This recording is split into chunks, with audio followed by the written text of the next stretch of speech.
Support for Iowa Catholic Radio and Making It Personal is provided by Serra Vocations Ministry. Learn more at joinserra.org. Making It Personal with Bishop William Joensen on Iowa Catholic Radio and iowacatholicradio.com. Welcome to Making It Personal with Bishop Joensen. I'm Jean Till, and on today's show, Mike Downey is joining us. He's the immediate past president of Serra, USA, and evidently he's now the Faith Formation Director at St. John's and Adel. God calls, and he's ready to respond. He thinks he's done with one thing, but nope. Retirement, what is that? I don't know how to spell that. We'll have to give him a hard time when we bring him on here. Yep. But again, another week of grace, and we had John Torpey last week, but the actual Feast of St. Francis, the 45th anniversary of St. John Paul's visit to Des Moines yesterday, and a wonderful commemoration, and I'm grateful to the Pastoral Center staff that they kind of marked my 5 years as bishop. So we waited a week after the actual date to gather and feast and give thanks to God for how He's drawn me. Maybe 5 years now. We're figuring this out a little bit, but as some have said, 5 years, then you're dealing with your own mistakes and not those of those who've preceded you in any way. Well, no knock on Bishop Pates now, but and hello, you had the coronavirus that smacked you right after you were just ordained. Right, yeah. Though personally, I don't know that I ever, got it. But, that was really 5 months. There's no baby bishop's playbook for that. So, right. But good. And then last night, the 125th anniversary celebration of Mercy College of Health Sciences. So congratulations to President Dr. Adrian Henry and his team as well. We were at the Hotel Fort Des Moines celebrating that. And I think trying to generate a little support for further initiatives, including a new College of Nursing building that they're having also. Today, I'll be at Our Lady's Immaculate Heart for confirmation in the morning, and then moving out to Perry, where we have a gathering of ecumenical leaders from around the state, other people of faith, and others who are just interested, obviously, the community of Perry and all that they've suffered with the shooting, the closure of Tyson's, but just, again, partnering with the Iowa State University faculty members who've been part of this Shrink Smart initiative, how building upon the spiritual and human resources of communities that maybe are feeling some of the challenges. We know the demographic shifts in small rural Iowa, but to mobilize those and to see, that the mediating force of different entities within a community, including the churches, is so vital to affirm that and give people a sense of ownership and pride.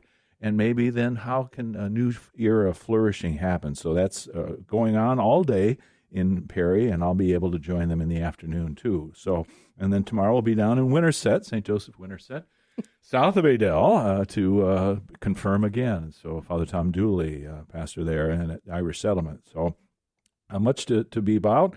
Monday's feast of Our Lady of the Rosary. Congratulations to the people in Glenwood Parish, your patronal feast day.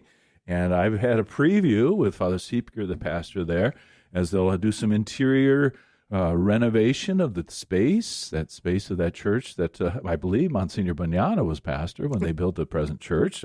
That man is everywhere, He is. But an interesting facet is not only the new etched glass windows in their Eucharistic chapel, which now the tabernacle will be visible both in the chapel and in the body of the church. The seraphim figures aligning, it's exquisite.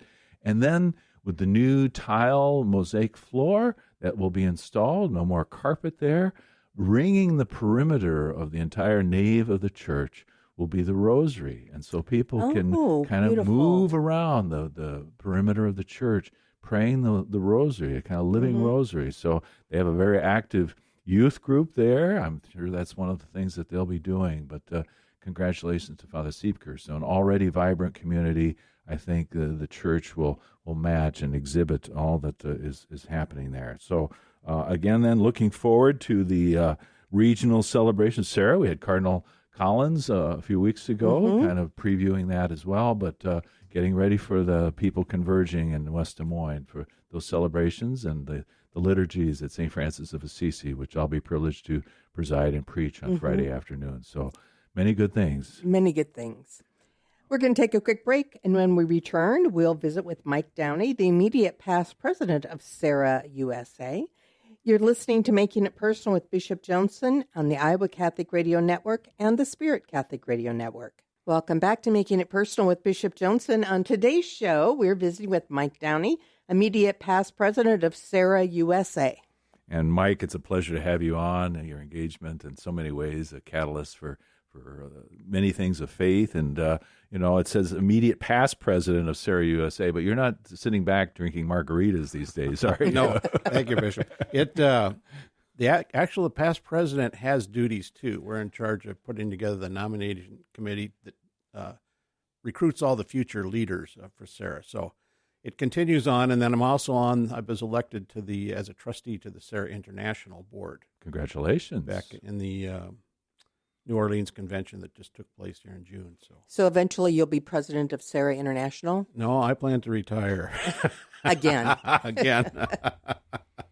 We had Cardinal Collins on a few weeks ago, and obviously the Canadian piece of this. When we speak of international, how broad is that footprint of Serra?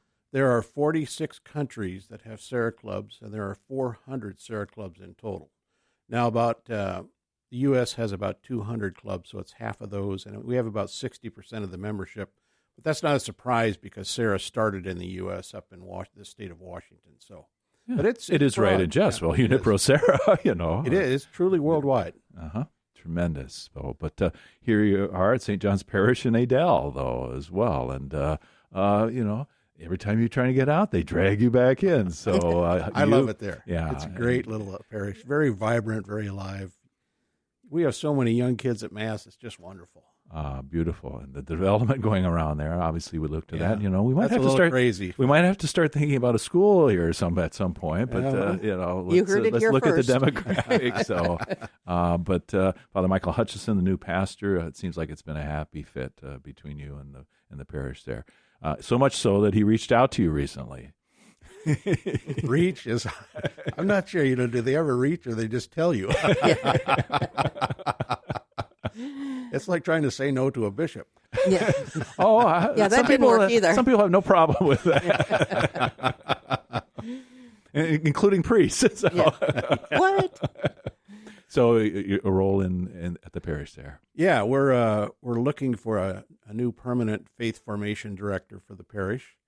And in the meantime, there's a plug to our listeners. So anybody is out. There is an opening there. There's a spirit tapping you here. So is this full time? Is it part time? It's full time. Okay. Yeah. See, wanted to help. And so I've agreed to step up and be acting faith formation director until we find somebody there. Well, thank you, and thank you for saying yes. There, beautiful, and your wife Audrey assisting you a little bit. Yeah, it's really a team effort on our part. So it's managing Wednesday nights is not easy. Particularly as you told me before we went on air, you were with the second graders, and they're so inert and lifeless, right? Oh my gosh, they chewed me up and spit me out yesterday. I think I was in control of the classroom maybe half the time. Yeah. On this Making It Personal show, and we think about vocations, but your own vocation of the marriage, the sacrament of marriage with Audrey. Tell us a little bit about how the two of you found each other and laid down your lives for each other. We actually met in New York. Audrey was widowed there and had been living there for 25 years, I think. And we met at a friend's son's wedding. I went in to go to this wedding, and we met and hit it off, and I think that was 10 years ago, so we've been married 10 years. And you brought this woman to the great Midwest, to the heartland. That was what her friends were amazed. They said, "You're going where?" I didn't dare tell them it was DeSoto, Iowa. I said, it's Des Moines, Iowa. But Audrey came the first time, and she looked at my property, and she said, "I could plant flowers everywhere here," and she has flowers planted everywhere. So she loves flowers. Oh, wonderful! So beautiful. So Serra, we again with His Eminence, we have some sense of this. But what is the St. Serra Club of Des Moines up to these days? Well, could I start first with our mission? Because I think that's the most important thing. It's we have a kind of a threefold mission. The first one is to foster new vocations to the priesthood and religious life. The second one is to support and affirm existing vocations. And the third one is, in doing so, to grow in our own holiness. And we're really the only Catholic lay organization that's totally focused on vocations. In fact, the church thought it was so important that they made us we were aggregated to the Vatican as a Catholic apostolate, which means that we're under the structure and authority of the Vatican, and we always have a cardinal assigned, like Cardinal Collins right now, to give us oversight and direction. So it's a really important mission. And that's been a good thing? I mean, sometimes Vatican bureaucracy doesn't always have the best reputation. We have always benefited from, I mean, I don't know what it is. The people that have been assigned to us have been just wonderful. Like Cardinal Collins, you know him from being on the program a couple of weeks ago, but he's probably one of the most humble but joy-filled people I've ever met. And sometimes it seems like the further up in the church you get, the more humble and normal people get. I don't know if that's true, but he definitely fills that bill. So he's a great guy. Ah, tremendous. So that mission, and you mentioned affirming existing vocations, and this Monday coming up is one of those instances. Yeah, we do an appreciation event for priests, sisters, the bishop, and the seminarians, and now we're doing one for the deacons in the Des Moines Club. But this coming, I think, a week from Monday, we're having a priest cookout where the Serrans will host all the priests in the diocese for a cookout at Walnut Woods State Park. So, and we do that every year. We just look forward to it. Usually we get 50 or 60 priests to come to that, and it's a fun time. It is fun. There's no big program. We just all sit around and have fun. The priests may not be wearing their clerics, but you can still tell they're priests. They don't, quite dressing in civvies. A few definitely look forward to the cigars we bring. I love the smell. I learned my lesson a couple decades ago. But and you're so accommodating. The cuisine, the menu is mixed. And it's for food for some of our international priests. We started doing that 3 or 4 years ago, and that was Father Acree, who's a good friend of mine, who had been the vocations director. I told him, I said, well, we were disappointed none of the foreign priests came. And he says, well, you don't serve the food they like to eat. So we started, Audrey's pretty good as a cook, and she started cooking basmati rice and lentils and naan bread. And I think we're getting a pretty good turnout by the foreign priests now, but trouble is we have a lot of the Iowa-born priests are also eating that food, so we have to increase. Audrey's going to have to share that recipe. Yeah, sometimes I roll in after the Holy Hour at Cathedral, and the lentils are gone. That's one of the few times, hey, the bishop should have some privilege here. Hold some back for me, if you would. So, yeah. Well, Mike, one of the things that when I first joined the Serra Club, it was we prayed. We prayed for upcoming vocations, our current vocations, just like you were saying, that, that the trifold of what we do. And prayer is a powerful tool.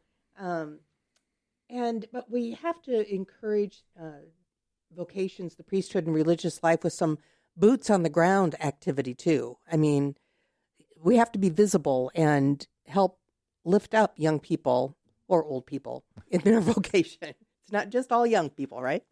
How do we do that? How does the Serra Club do that? Well, there's 3 components to how we serve. We through prayer, service, and fellowship. That's kind of what we look at as our strategy. And I think that prayer is the core. It's the foundation. But there are a lot of things that Serrans do. For example, these appreciation events that we do for people who already have a vocation calling. Another example would be the Adopt a Seminarian program, where Serrans spiritually adopt a seminarian. And what we do is we send them letters of encouragement, Christmas cards, Easter cards, sometimes just a letter out of the wild blue, just encouraging their discernment process. And it's a perfect way to, it's beyond prayer. I mean, it's action, and you're actually trying to encourage these. And there have been great stories about Serrans who have formed relationships with seminarians that later went on to become priests and become kind of the priest of the family. Another program that I think is really kind of growing, not only, and I think the Des Moines Club is looking at it, but it's all over the country, is a traveling chalice or a traveling crucifix program. Usually the traveling chalice program happens in a parish where the chalice is passed from family to family each week at Sunday Mass, with a 7-day prayer program that focuses pretty much on vocations. The traveling crucifix, I think there are 400 of them in the St. Paul, Minneapolis area going around to school classrooms. Again, with the same idea, it passes from classroom to classroom every week with a 7-day prayer program that focuses on vocation. So those are just a couple of examples that come to mind right now. But there is a Serra, Cardinal Collins, again, he's been a great sort of mentor to me, and he once said that action follows prayer. And I took that to mean that while prayer is the foundation of everything, really important prayer calls you to do something. And you see that all the time in the Bible. But it happens in Serra too. You can't just pray for vocations. You got to do something to bring those prayers to fruition. Mm-hmm. And that's what Serra provides people an opportunity to do. I just think of families in that chalice and, the young men, boys, holding that chalice, experiencing that kind of tangible. I mean, we are a sacramental people, but those kind of material objects, and that just the heft of that, and what would it be to lift up the cup to the Lord for the sake of the people of God? We know it influences people because in places where it's been used, it travels with a journal, and people are asked to journal in it after they're done with it. You should see the incredible comments that parents will make about the effect it has on their kids. It's just wonderful. Mm. And, Father Ross Parker, our vocation director, along with assistants, Father Reed Flood and Father Max Carson, I think that's something they do encounter where parents maybe are not as open. So this is about transforming the hearts of parents, too, to see this possibility and to be grateful and open should their son or daughter express a calling to religious life or priesthood. Right. Yeah.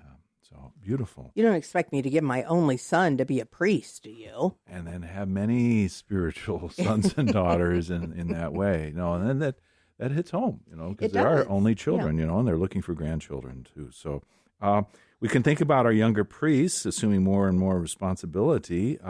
What would you say, Serrans, we talk about the action, Serrans and Catholic faithful in general to support our younger priests and the yoke that they're shouldering? Well, I think the Serrans have become really concerned that priests are assuming responsibility at younger and younger ages. They don't have the experience that our older priests used to have. And it all goes back to the priest shortage, basically. But I think that that's a struggle for Serra right now, is to figure out how can we support those younger priests and make sure they don't get burned out.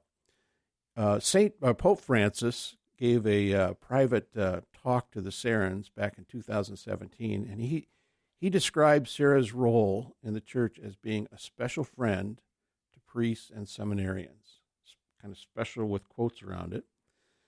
And he said, you are sort of like the home of Martha and Mary for Jesus, where he used to go and find a chance to refresh himself and recharge himself. And I think the Pope was asking us to do the same thing. So we do it through prayer. We do it through these appreciation events. But I think we're struggling right now to figure out exactly how we do it. We do a very good job for vocations directors. We have a program called the Seven Serrans, where right now every vocations director in the United States is covered by this. But that vocations director is prayed for by name for 1 hour by a Serran somewhere in the United States each day of the week, over and over and over for a year. And so we have the Seven Serrans program. We have the Adopt a Seminarian program. It's almost like we need an Adopt a Pastor program or something. I don't know what it is yet. I think we're still feeling our way to find out how to do that. But I think we're starting to realize how... I'm listening. So maybe we're germinating something here. Yeah. And but I think that's going to be our major challenge in the future as more and more responsibility falls on these newer and younger priests. So. Mm-hmm, mm-hmm. And, it's a little bit softer in the Diocese of Des Moines, the shortage, thanks to our international priests and the great receptivity of our people to having their presence. We know different models are proposed, Bishop Hying of Madison, Archbishop Lucas in Omaha, of parishes coming together, not closing churches per se, but having a point pastor and other priests who maybe have other charisms who don't have to do that and can do that. But obviously in a rural area and the spread where we have some counties where we have one parish, it's a little bit more of a challenge. I had the experience of Serra does we go into a diocese if the diocese asks us if they can pull together 5 parishes with 3 to 5 people. We do a 1-day training program on how to do a parish vocation ministry in those parishes.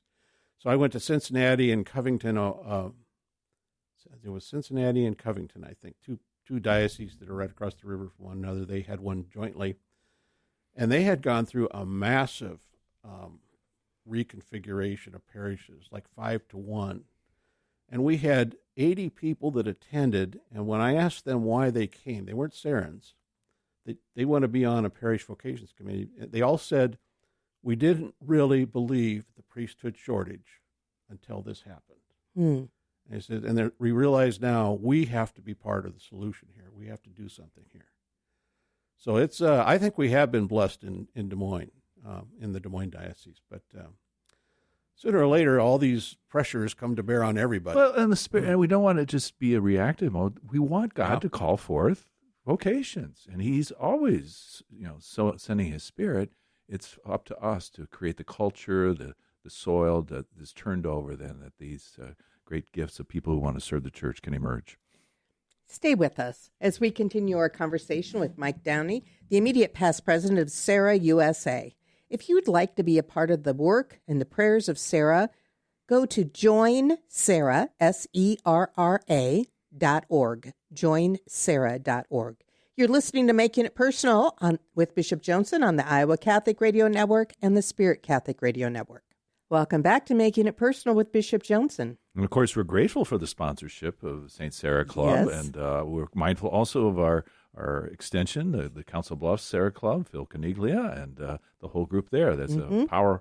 Really, we have a good coverage for the state of Iowa, if you think about it. We got both sides covered with a Serra Club in Des Moines and a Serra Club in Council Bluffs, and they both do great work for vocations. Yeah, and we anticipate their presence at the conference next week. That's right. Excellent. And just as for Phil Caniglia, his own son, Father Ross, will be present, priest of the Sioux City Diocese. This strikes close to home for you, too, Mike, your own family and vocations. That's right. We have, we've been blessed. My brother has his son, Father James Downey, my nephew, and his daughter, Sister Mary Esther, who's with the Ann Arbor Dominions is what I call them. They have a different name, but Mary Mother of the Eucharist. That's it, right? Right. So, yeah. And maybe there's still another vocation or two in that family. I'm not sure.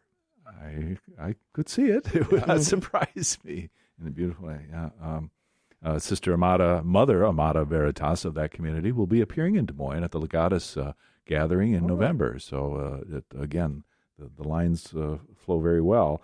And Des Moines, we're not going to pump our chests here, but a special reason for pride among the international organization. Yeah, I was. I called in to the office to see how. I said, "Are we in the top 5 in the number of clubs in the world?" And they said, "You're number 2.